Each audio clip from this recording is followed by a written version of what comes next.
There's a lake hidden deep in Northern America, a place the locals refuse to name out loud. On maps it looks harmless, just a small, still body of water surrounded by silent pine trees. But the people who have lived near it for generations call it something else. They call it the lake that remembers. They say once it remembers you, it never forgets. Welcome back to BioMystery Hub.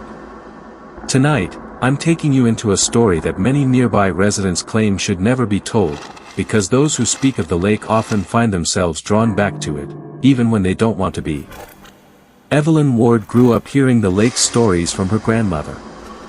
As a child, she thought they were nothing more than spooky bedtime tales.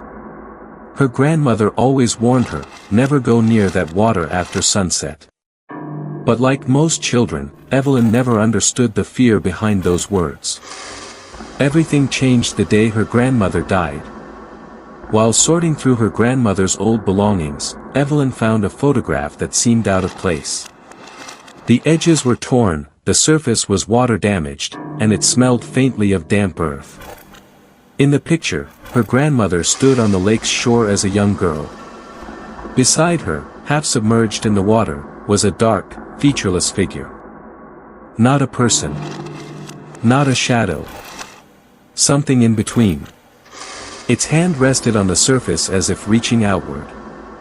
On the back of the photograph, written in shaky handwriting, were 3 disturbing words: "It remembers us." That night, Evelyn made a decision she would regret forever. She went back to the lake. By the time she reached the old dock, dusk was settling between the trees. The lake was perfectly calm, too calm. Not a hint of wind. Not a bird in the sky. It was as if the entire forest was holding its breath. She placed a small lantern at the edge of the dock and sat down with the photo in her hand. "What were you so afraid of?" she whispered into the stillness. Before she could take her next breath, the surface of the lake rippled. Just once. A small, deliberate disturbance. Evelyn froze. There was no breeze. No movement in the trees. And the strangest part, the ripple wasn't spreading outward. It was collapsing inward, toward her, as though something beneath the surface was drawing it in.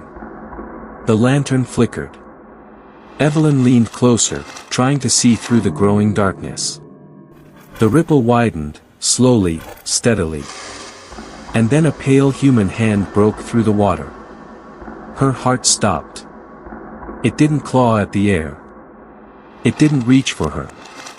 It simply floated there, upright and motionless, like it was waiting for her to notice it. Water dripped from long, lifeless fingers. And just before the hand sank back into the black water, Evelyn saw a ring on its finger. Her grandmother's ring. The next morning, she went straight into town, desperate for answers. The local historian, Mr. Holden, froze the moment he saw the photograph. His face went pale.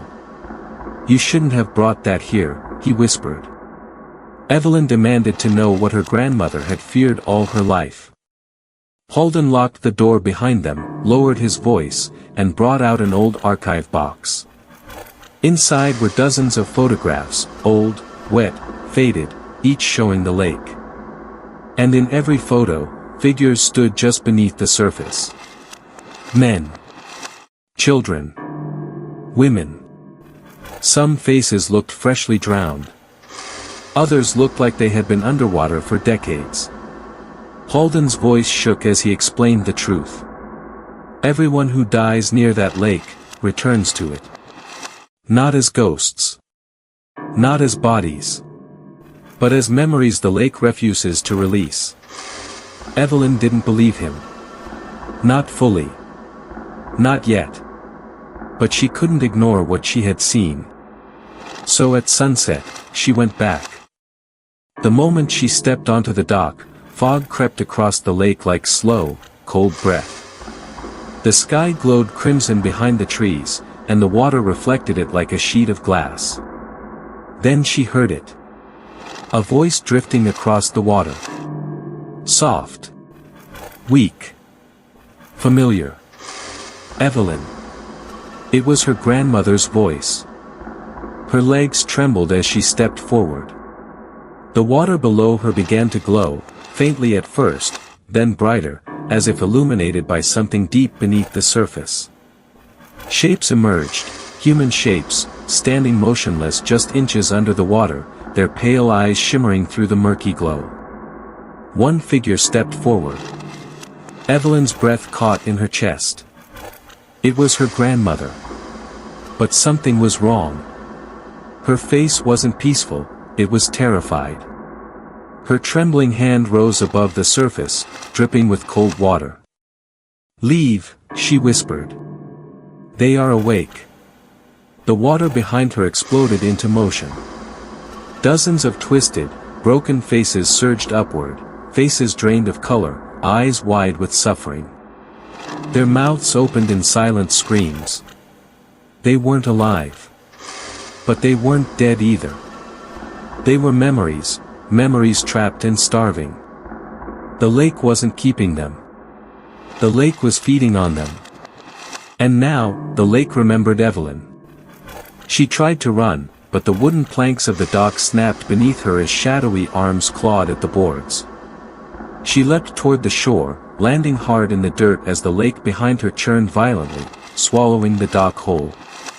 Faces and hands burst from the water, reaching upward, grasping for her. She didn't look back. She ran through the forest until her vision blurred and her lungs burned. When she finally reached her car, she locked herself inside, trembling, staring at the dark silhouette of the lake through the trees. Within seconds, the water returned to perfect silence. Like nothing had happened. Like the lake was waiting. Evelyn left the next morning. She moved across the country. Changed her name. Tried to forget. But sometimes, when she walks past a mirror or fills a glass with water, she sees a ripple. A tiny, slow-moving distortion, like something pushing from the other side. And late at night, when she's alone, she still hears her grandmother's voice whispering her name. "Evelyn, it remembers you." And somewhere, miles away, the lake sits quietly under the cold moonlight, waiting for the day Evelyn comes back. Because the lake never forgets.